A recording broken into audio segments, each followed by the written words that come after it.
ফ্রয়েডীয় চিন্তায় অপূর্ণতা তার সুবিখ্যাত Oedipus complex তত্ত্বের মধ্য দিয়ে ফ্রয়েড এটাই প্রমাণ করতে চেয়েছিলেন যে শিশু ও পিতামাতার সম্পর্ক মূলত যৌনতা নির্ভর। শৈশব থেকেই বালক পিতৃহিংসা পরায়ণ এবং বালিকা মাতৃহিংসা পরায়ণ। পিতামাতার অপরিসীম ত্যাগ, সহিষ্ণুতা, প্রেম, প্রীতি, সন্তান বাৎসল্য এবং সন্তানের পিতৃমাতৃ নির্ভরতা, শ্রদ্ধা, ভক্তি, প্রীতি ইত্যাদি অতি বাস্তব সত্যসমূহ ফ্রয়েডীয় চিন্তায় আমলই পায়নি। পরবর্তীকালে আইসেঙ্ক প্রমুখ মনস্তত্ত্ববিদগণ তার এই সব তত্ত্বের সুতীব্র বিরোধিতা করেন এবং তার সমকালীন ইউরোপীয় ভিক্টোরিয়ান সমাজও এইসব ধ্যান ধারণাকে প্রত্যাখ্যান করে। বস্তুত ফ্রয়েড যেখানে কানাগলিতে গিয়ে আটকে পড়েছেন, ভারতীয় ঋষি মনীষী সেখান থেকে দিব্যলোকের পথ ব্রহ্মচর্যের মধ্য দিয়ে আবিষ্কার করে বিশ্বকে মৃত সঞ্জীবনী উপহার দিয়েছেন।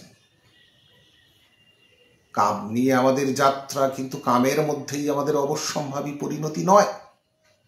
সাধনা চালালে আমরা এমন এক অবস্থায় পৌঁছতে পারি যেখানে এই দেহের মধ্যেই কামের থেকে সহস্র গুণ রস সম্ভোগ, মনের মধ্যে তামসিকতা ব্যতীত অফুরন্ত স্ফূর্তি ও উল্লাস এবং প্রাণের মধ্যে শান্তি, তৃপ্তি ও মাধুর্য লাভ সম্ভব। এগুলি প্রত্যক্ষ ব্যাপার। যারা এই ব্রহ্মচর্যের পথে কিছুটা পা বাড়িয়েছেন তারাই নিজেরা এগুলি জীবনে প্রত্যক্ষভাবে উপলব্ধি করতে পারেন। ফ্রয়েডের মতে যৌন চেতনাকে দমিত করলে তা অবচেতন মনে গিয়ে আশ্রয় নেয় এবং স্বপ্ন অন্যান্য অস্বাভাবিক অবস্থায় বিকার রূপে সেগুলি আত্মপ্রকাশ করে।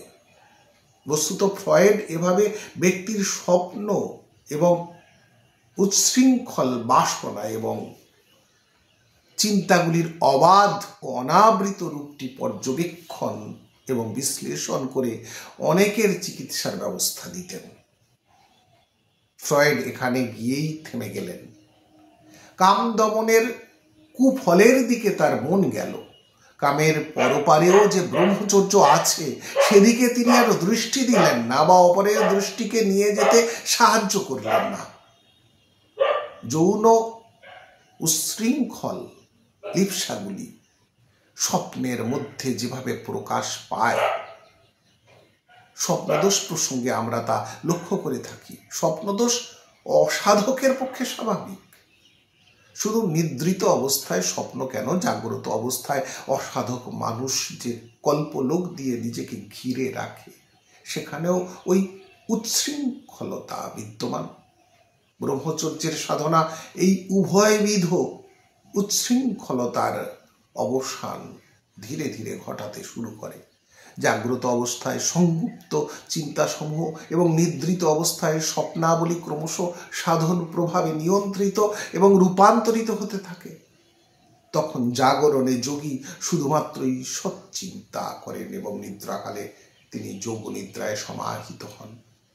তার অস্তিত্ব থেকে কামগন্ধ এভাবে ক্রমশ বিলীন হয়। ব্রহ্মচর্যের এই মহিমার খবর ফ্রয়েড পাননি। তিনি মানুষের মধ্যে কেবলমাত্র পশুত্বকেই দেখতে পেয়েছেন। তার দেবত্বের সম্ভাবনা এবং দেবত্বকে তিনি আর দেখতে পাননি। ব্রহ্মচর্য এই দেবত্বের সন্ধান দেয়, মানুষের মধ্যে দেবত্বের আবির্ভাবকে সম্ভব এবং সহজ করে তোলে। পাঠ করলাম ব্রহ্মচর্য বিজ্ঞান থেকে, শিরোনাম ফ্রয়েডীয় চিন্তায় অপূর্ণতা, ব্রহ্মচর্য ও ফ্রয়েডীয় চিন্তা প্রসঙ্গে।